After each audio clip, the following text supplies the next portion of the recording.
पंचायती राज क्या होता है, कौन से शेड्यूल से बनी है, क्या क्या चीजें इसमें हमारे पास आती है, कितनी सीट रिजर्व होती है, इलेक्शन कितने समय बाद होते हैं, आपको अगर मेंबर बनना है, पंचायत का प्रधान बनना है तो कितनी आयु आपकी होनी चाहिए। ठीक है, कितने टीयर सिस्टम होता है पंचायतों का, 3 टीयर, सबसे नीचे प्रधान, फिर बीडीसी मेंबर और फिर जिला परिषद। यही नहीं होता है, एक जनरली पंचायत का होता है प्रधान, 2 पंचायत 3 पंचायत का होता है एक बीडीसी, और फिर 8-10 पंचायतों का होता है कि जिला परिषद। यही होता है, इसको 3 टीयर सिस्टम है नहीं। फिर पंचायत में भी क्या होता है, प्रधान होता है, उससे नीचे उप प्रधान होता है, फिर हर एक गांव का एक वार्ड मेंबर होता है। तो ये बहुत निचले स्तर पे हमारे पास आता है। तो पंचायती राज जो आता है कौन से शेड्यूल में आता है, कौन से आर्टिकल में हमारे पास आता है, किससे तहत जोड़ा गया था। पंचायती राज जो आता है वो पार्ट 9 में आता है, और कौन से शेड्यूल कौन सी अनुसूची में आता है, 11th अनुसूची में आता है। ये तो आप सभी को ही पता हुआ। जो इसके बाद हम म्यूनिसिपैलिटी करेंगे, जो अर्बन लोकल बॉडीज करेंगे, वो पार्ट 9A में आ जाता है। ठीक है, Panchayati Raj part 9 11th schedule.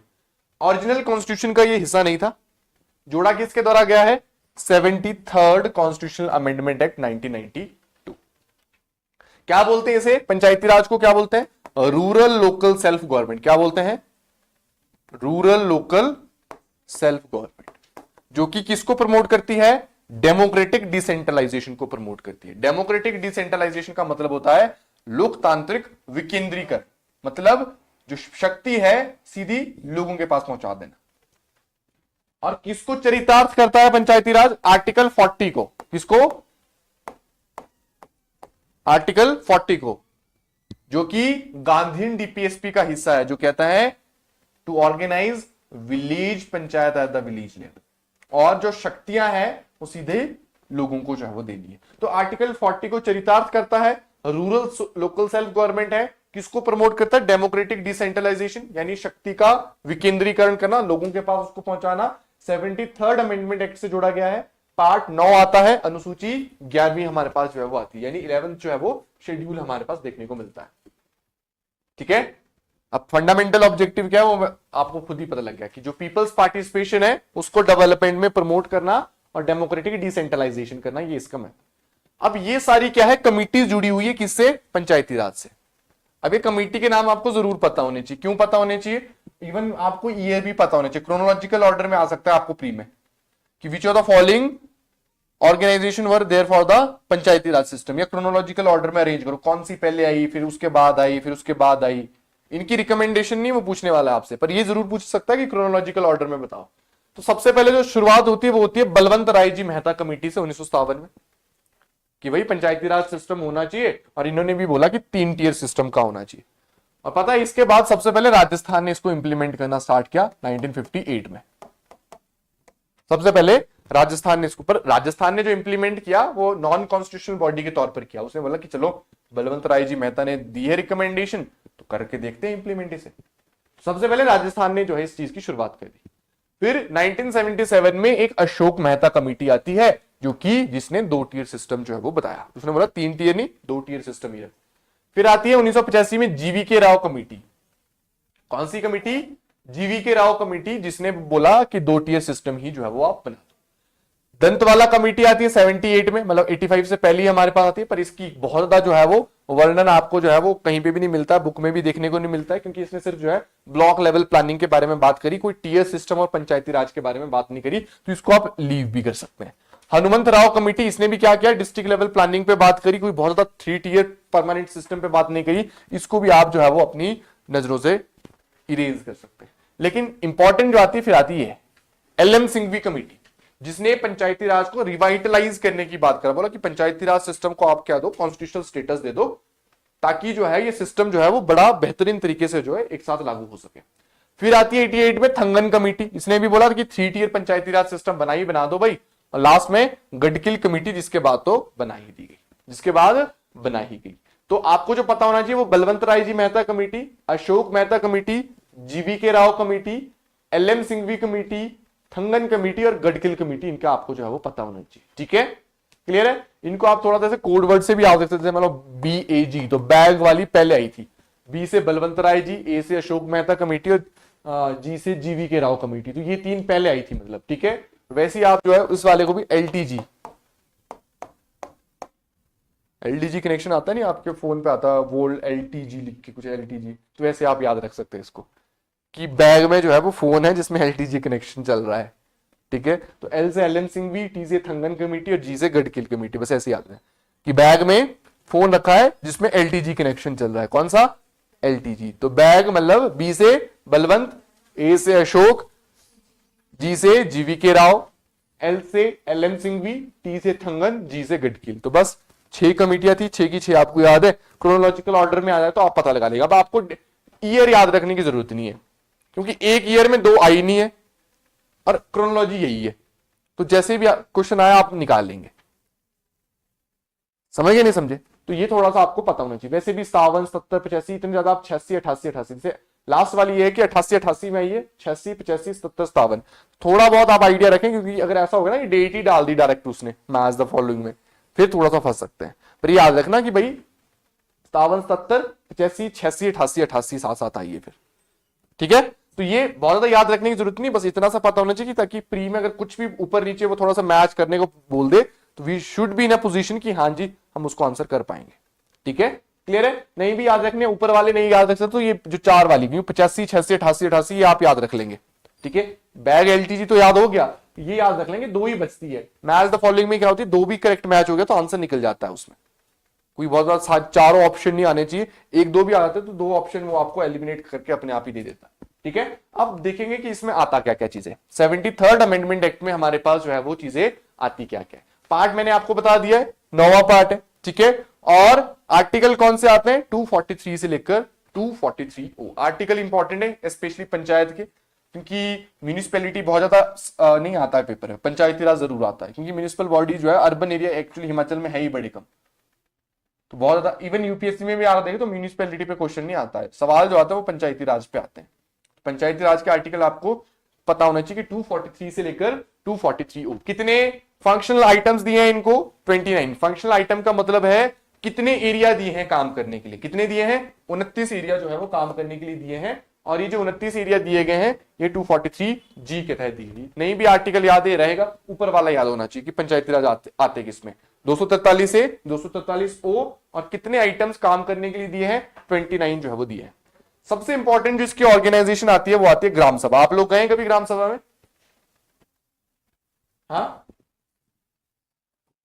गए कभी ग्राम सभा में? क्या होता है ग्राम सभा में? अच्छा, ग्राम सभा में जा कौन सकता है पहले बताओ, मतलब कौन अधिकृत है ग्राम सभा में जाने के लिए? जो भी रजिस्टर्ड वोटर होते हैं उस पंचायत के, वो सभी ग्राम सभा में जा सकते हैं, उसके डिस्कशन में उसकी वोटिंग में हिस्सा ले सकते हैं। वोटिंग होती है ग्राम सभा में भी कि भाई प्रिंस का ओबरा बनना है, कौन कौन चाहते हैं कि बन जाए जी इसका ओबरा, सब वोट डाल लेंगे। ठीक है, उसमें पता लग जाता है कि दुश्मन कौन है, मेरा दोस्त कौन है नहीं है, किस किस को मेरी गाय से प्रॉब्लम है, पता लग जाएगा। ठीक है, नहीं तो ऐसे ही होते प्रस्ताव, ऐसे आते हैं तो गांव लेवल पे। और क्या होगा, या तो देखो स्ट्रीट रोड पक्का होने के लिए आएगा प्रस्ताव, दंगा लगने के लिए आएगा प्रस्ताव, ओबरा या किसी के जैसे होता है ना, जो जो ओबरे के बाहर भी जो होता है ना, जैसे जिसमें जैसे पशु होते हैं ना, क्या बनती है, पानी वगैरह देता है जिसमें, और घास भूस देते हैं उसमें। ठीक है, वो बनाने के लिए प्रस्ताव आता है। तो ऐसे ही प्रस्ताव आते हैं और क्या आते हैं, प्रस्ताव पास करने पड़ते हैं उसमें, तब जाके अगर फेल हो गया तब नहीं बनेगा प्रिंस का ओबरा, फिर उसको HSC बनना पड़ेगा, ओबरा ओबरा छोड़ना पड़ेगा। ठीक है, तो ग्राम सभा में कौन होता है? इसको क्या बोलते हैं? विलेज लेवल असेंबली बोलते हैं, जिसमें उस एरिया के जितने भी रजिस्टर्ड वोटर होते हैं वो इसका हिस्सा होते हैं। समझ गए कि उस ग्राम सभा में कौन होंगे? It is like a village assembly. जैसे हमारे पास स्टेट असेंबली होती है ना, या पार्लियामेंट होती है, उसी तरीके से हमारे पास क्या भी होती है? ग्राम सभा भी होती है। पर उसमें जो भी रजिस्टर्ड वोटर होते हैं उस पर्टिकुलर पंचायत के, वही इसमें जो है वो हिस्सा लेते हैं। अब देखो 3 टियर सिस्टम है तो आप सभी को ही पता है, विलेज लेवल पे प्रधान, इंटरमीडिएट लेवल पे BDC, डिस्ट्रिक्ट लेवल पे जिला परिषद। 3 ही मेंबर होते हैं जो बड़े लेवल पे हमारे पास होते हैं, जो 3 टियर सिस्टम का पार्ट बनते हैं। अच्छा, इलेक्शन कैसे होता है? प्रधान का इलेक्शन कैसे होता है? BDC का कैसे होता है? जिला परिषद का कैसे होता है? डायरेक्ट इलेक्शन होता है, हम लोग वोट डालते हैं उसको जिता देते हैं। क्लियर है नहीं क्लियर? और चेयरपर्सन का चुनाव इनडायरेक्ट तौर पर, चेयरपर्सन का चुनाव इनडायरेक्ट तौर पर है, जिला परिषद नहीं। ऐसा क्या होता है, जैसे 10 BDC मेंबर है एक ब्लॉक के, तो उनका कोई एक जो है वो चेयरपर्सन बनता है। तो वो जो 10 जीते हैं ना, वो लोग वोट डालेंगे और किसी एक को जो है वो चेयरपर्सन अपॉइंट करेंगे, जैसे मेयर और डिप्टी मेयर होता है वैसे। तो चेयरपर्सन का चुनाव कैसे होता है? इनडायरेक्ट तौर पर, और मेंबर का डायरेक्ट तौर पर। डायरेक्ट तौर का मतलब है कि हम लोग जाएंगे और वोट डालेंगे, तो मेंबर चुने जाएंगे, मेंबर वोट डालेंगे और अपने में से ही एक को चेयरपर्सन अपॉइंट करेंगे, उसको बोलते हैं इनडायरेक्ट इलेक्शन, क्योंकि उसमें डायरेक्टली लोग जो है वो पार्टिसिपेट नहीं करते। सीट रिजर्व होती है नहीं होती है? हाँ जी, किस किस के लिए होती है रिजर्व? विमेन हो गया, एससी हो गया, एसटी हो गया, नहीं ओबीसी के लिए नहीं है, ओबीसी के लिए नहीं रिजर्व। विमेन के लिए कितनी होती है? 1/3 जो है वो सीट होती है, चेयरपर्सन में भी और मेंबर्स में भी, ये याद रखना। चेयरपर्सन में भी 1/3 सीट रिजर्व होगी, मेंबर्स में भी जो है वो 1/3 सीट रिजर्व होगी, यानी 1/3 जो है वो महिलाएं जो है वो पंचायती राज का प्रतिनिधित्व करेगी। अब वो स्वयं में कर रही है या उनके पति या उनके जो मेल काउंटर पार्ट है वही कर रहे हैं? क्योंकि हमने देखा था सरपंच पति, इस तरीके की बड़ी शब्दावली उपयोग होती है कि भाई, और आपने देखा भी होगा गांव में कि भाई लेडी भी बनी, कोई नहीं जानता उसको कि प्रधान है, वो है नहीं, सब उसके हस्बैंड को, उसके भाई को, जो भी उसके बिहाफ पे वो काम कर रहा होता है, उसी को ही जो है वो जानते हैं। ठीक है, तो ये आपने देखा होगा। मकसद इसका ये था कि विमेन एम्पावरमेंट को आगे बढ़ावा मिल सके, लेकिन बहुत हद तक वो चीज सक्सेसफुल नहीं हुई है, क्योंकि डिस्पाइट की सीट्स जो है मेल्स ने जो है वो बैक सीट लेना जो है पंचायती तौर पर अभी भी सही जो है वो नहीं समझा। नेक्स्ट जो हमारे पास आता है, ड्यूरेशन कितनी है बताओ जी? हाँ जी, तो सभी को ही पता है ड्यूरेशन कितनी है, 5 साल। और मान लो प्रधान जी बीच में ही लुढ़क गए तो मान लो, देखो कब हुए इलेक्शन पता है आप सबको? 2021 में हुए, 20 में हुए, 21 के जैन में हुए आई थिंक पंचायत के। 2026 तक कार्यकाल चलना है। मान लो 21 में कोई प्रधान अपॉइंट हुआ और 24 में उसका जो है वो भगवान को प्रिय हो गया, स्वर्गवास हो गया, तो क्या होगा? इलेक्शन होगा इस पे या नहीं होगा कि अब चलने दो उसे? इलेक्शन होंगे विद इन द 6 मंथ में इलेक्शन कराना पड़ेगा। करवा दिया, तो कब तक रहेगा ये? मतलब 29 तक रहेगा ना अब तो, 26 तक ही रहेगा, ये याद रखना हमेशा। ऐसा नहीं है कि भाई दोबारा आपकी अपॉइंटमेंट हुई है तो आप 5 साल दोबारा रहेंगे, नहीं, बिल्कुल नहीं। मान लो 24 से 26 के बीच में 2 ही वर्ष बचे हैं, तो बस 2 वर्ष के लिए ही आप प्रधान रहेंगे। क्लियर नहीं करिए? 2 वर्ष के लिए ही प्रधान रहेंगे, उसके बाद दोबारा इलेक्शन में आप जाइए और जीत के आइए, प्रोवाइडेड सीट रिजर्व ना हो जाए।